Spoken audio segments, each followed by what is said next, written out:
Hi friends, very good evening to one and all. So today I'm here to talk to you guys on a couple of issues. I'm here with a prime topic basically. I want to talk to you all on the present education system in our country, especially in India, because India is supposed to be, and it's always a land where education is on the top priority. If the entire world believes that we get the best learned experts, Nobel laureates, rather the best scholars only from India. That's one of the best impression what we have got, and we should feel proud that we are all Indians. Now, when I have to speak about this particular topic, the generation what we had in the past, when we speak about 1970s or when we take 19 of even 80s, the kind of teachers, the type of education system, the type of expectations what we had, and the kind of innovative minds what we had, they were really different. And the days are changing, the days have been changing, the days changed totally. And now the present education system what is going on at this point of time in this particular country is, I personally believe that it's not really helping many of the students to get to know what they are expected to be in the near future. Many of the engineering students, many of the graduated, whether from an engineering or it can be even from a degree, a general degree like a BSc, BCom, BBA or MBA, whatever it is. So when we try to talk to these guys, because when I had a discussion with these kind of guys, so these kind of guys really try to help me out in understanding what is that they are really trying to know. So this has actually taken us somewhere in understanding what exactly the education system is all about.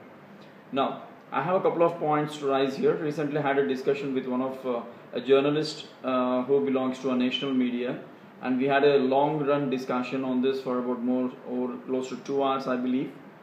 Now, certain points what we came up with. Now, when I happened to visit many of the engineering colleges, even today evening I had a couple of calls from a few students saying like, sir, I'm in my third year of engineering, I'm in my final year of engineering, I'm in my second year of engineering. Now, what is that I'm expected to actually learn? What is my future for after final year? What are the courses I need to look into? What type of placements am I supposed to have? When we get all these questions in the mind, I seriously look at the engineering prospect. I seriously look at the engineering syllabus. I seriously look at the college, the way it is being run. Is it just generating the graduates in name of a graduation certificate, or is it really giving some creative minds to the society? This is a one big question what I get when I really address the students. So many students come to me, like I had students from ECE, I had students from EEE, mechanical, CSE, and many other branches. So all these students, they're really bothered to know what is my future, what is that I'm going to do tomorrow. Once I'm graduated from this engineering college, as I graduate, what is it I have? Now I have an empty hand like this. What is this empty my hand going to do? It keeps waving for everyone. Hi, how are you? Yeah, I'm done with the graduation. What next? You know what? The hand rises. When someone says what next, the hand falls. No, how can it be in the rise mode? Let me tell you a small example. Say for example, you purchased an iPad or a technology device which is a very latest one, a mobile or a device like an iPad, and you really love it a lot. You have been using it very well. Just imagine you bought it in 2017 or 2018. You have been continuously using. Now in 2019 or 2020, still the device seems to be very good. Absolutely happy about it. Now you just try to understand, if we don't know how to use the device properly, then can we really expect that the device will be really okay? Because a simple question for you, when all of us use smartphones, all of us use iPads, all of us use a lot of devices, where very frequently we get some update saying like your device needs a software update, your device needs a software update, and we'll be the first to press a button saying like update my software. What is your iPad version now? Oh wow, it's 10.5. Oh, it's 11. Oh, it's 12.4. Amazing, guys. When we are so interested in updating our devices, in updating our technology, in terms of using the devices, okay, if you get to know any new tool that is available on Play Store, the first and foremost thing what we do is go to the Play Store, download that app, and get it done and show it to the friends tomorrow. You know what? I got an updated app on this. I got an updated phone. I got an updated device. Everywhere we are looking for an update. In fact, even when we have a bike, when we buy a car, we'll be like, how can I upgrade this? How can I, modify this to a better upgraded version? Or if you buy a desktop, how can I upgrade it? So there are a lot of things that have been there are a lot of things that have been happening in this particular context, and these contexts seems to be very very well, and students or the friends must be very happy that they have got an updated tool. Now, when I come back to an engineering college, this is the one problem, or this is the one mistake that the colleges and the faculty, the students are doing when they are interested in updating their mobile, in updating their iPad. Why are they not interested in updating their technologies? Why do they sincerely rely only on the college, whatever they teach? How many universities have got upgraded syllabus now? How many universities have got such faculty who are very well versed with the upgraded syllabus, what the market or industry is really looking at? Many people complain that, you know what, we don't have any syllabus. We don't have we recently happened to visit an industry. They said, like, Karthik, we are trying to hire some people from a couple of engineering colleges. In fact, we have been there, but when we went over there to hire, we just found some empty faces or blank faces when we spoke about some latest technologies.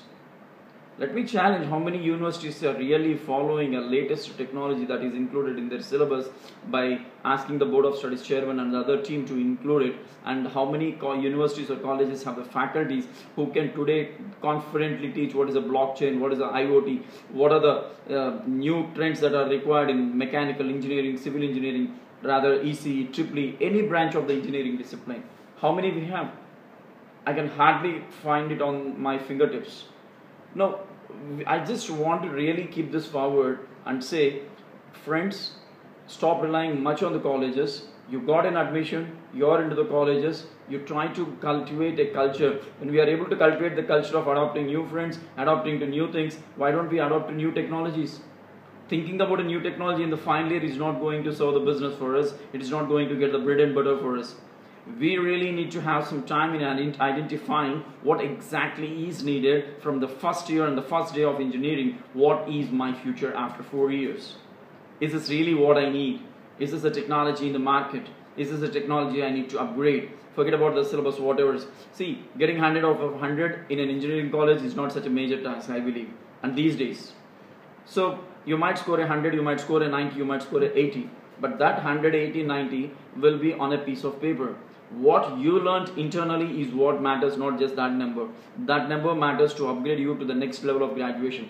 That number matters to show that you have passed the examination. Now, this examination system is also not up to the mark.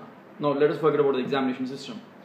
Now, when you are not ready to cultivate the technologies and other stuff, now how do we expect an industry to come to your campus and hire you people? Tomorrow I am delivering a lecture on IoT system, IoT security and cyber security. Now, when I visited the local science center recently, there were about 15 students from schools and colleges who were talking to me, and really, let me tell you, they never relied on their college, it seems, and they were working on very, very, very, very innovative things. And when they started sharing their ideas, I was like, it was mind blowing. A 7th class kid was speaking about a wonderful innovation. Probably tomorrow I'll have a detailed discussion with him. Market is very vast, my dear friends. Education system, please try to know what is there in the syllabus and what you need to know outside the syllabus. You cannot just rely on whatever the universities are giving as a syllabus. You cannot just rely on whatever the faculty are teaching. You cannot just complain that the teachers are not proper. See, end of the day, that is what they are provided with. Now it's your responsibility. Take an extra mile, go out of box, know what the technologies are all about. Try to identify what you need to survive in the market. Be creative, be artistic, be innovative. Don't just try to be a robot. Don't just try to be a robot. When I say it's just a robot, I mean to say, take a book and Robo 2.0, morning exam mein, like I got 100 out of 100, 100 out, 90 out of 100. Amazing. What did you do? Just I buy 100 this and I submitted in the exam. Now, when I take a couple of company interview calls, my first question to any guy who submits a resume, I'll look at their project work and I'll just ask them to explain what did you do in the project or how did you achieve this. Now, that's where the people are failing. Now, when you say that you did a project, when you are not able to explain in your own way what you did, then how can we believe that it's your own project? Is it really done or is it purchased from any other place? Technologies are vast. Technologies are really getting upgraded. When you have the interest in upgrading your mobiles, when you have the interest in upgrading your devices and internal home systems, why don't we have the interest in upgrading our skills in terms of technologies? There are a lot of skills. How is it possible to construct an underpass and at a place in India within 4.5 to 5 hours with all ready-made concrete structure brought in place, and they just removed the track, taking a 2 hours break, and they just laid this underpass and they finished the entire work in less than 5 hours. There are such a robotic systems in India. There are such robotic techniques in India. Now, how come few of the universities are able to succeed? Few of the students are getting young researcher or young scientist awards. Why others are not able to get it? Remember, no colleges, many of the colleges are not ready to provide all the environment facilities what we expect. It's all up to you, what you need and what you decide. When you're not getting at that particular place, look out for a place where you can use your creativity. Do a mistake, fail once, but learn from that and be someone different, be someone special. Show the society that you're not just that dummy. And remember, one thing, my dear friends, nobody is going to stand behind you and support. If you think that someone will stand behind me, someone will keep supporting me, someone will keep push me, this is a startup India, not a push-up India. Please do not expect this to happen. You try to be a boss for yourself, you learn by yourself, take some assistance, but again you prove individually what you are. This is not going to work if we work this way. This is not going to be the way what we expect in the future. I had about 6 calls today evening from many students saying like, sir, I'm in second year. Sir, I'm in final year. I'm in EC. What are the core companies? Just imagine there is a mistake from both colleges and students. Placement cell is not meant just to have a seat or just to get the placement. It's equally the responsibility of the student to identify what are the companies outside in the market, go to the placement cell, discuss with the concerned person over there, say that these are the companies available, why don't you communicate with them and help us to get those companies. Equally, when both the hands don't join together, placements are tough. When both the hands don't join together, learning is tough. You have to sit with the faculty, discuss with them, learn with them. Education system might be like this, but we need to upgrade. We cannot say that, we don't have that in our syllabus. You cannot say that when you go for an interview. It might be or it may not be in the interview. In the syllabus. It's your intention. When we personally try to grow in many things, why don't we personally try to learn these things? So tomorrow I have a big challenge. Let me see how many guys are going to come down to Regional Science Center Tirupati to talk to me on this innovation, because I'm a fellow who never tries to rely on anyone.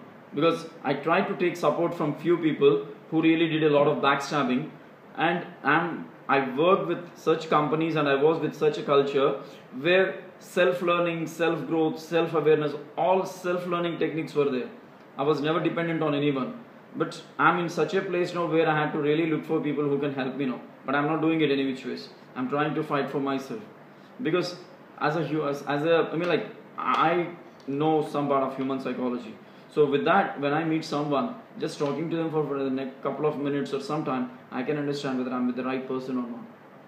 So my dear friends, especially college students and the school kids, be innovative, be creative, be artistic, try to impress people, not only with additional talent, also with the technologies. Everyone has some skill to prove. Everyone has the ability to do something new. Everyone has the ability to show what they are exactly. Only concern is we don't take time to do that. Just try to make it. Just try to make sure you're all taking some time in identifying what the society actually needs. Are we really good with the society? Are we really okay to go with them? Technologies are very far, but technologies are very, very easy to learn. Very far in the sense they are not very far away. Don't look at a technology which can be learned after graduation at Amirpet or some other place for a pack of 1,000 or 500 bucks. Learn in the college, do a study internship, do a small project where you can actually just identify what is this technology all about and what are the future jobs for us in this. Just make a 10-page report. The college will be very happy. In fact, you are helping the next generation of the college to get the jobs easily.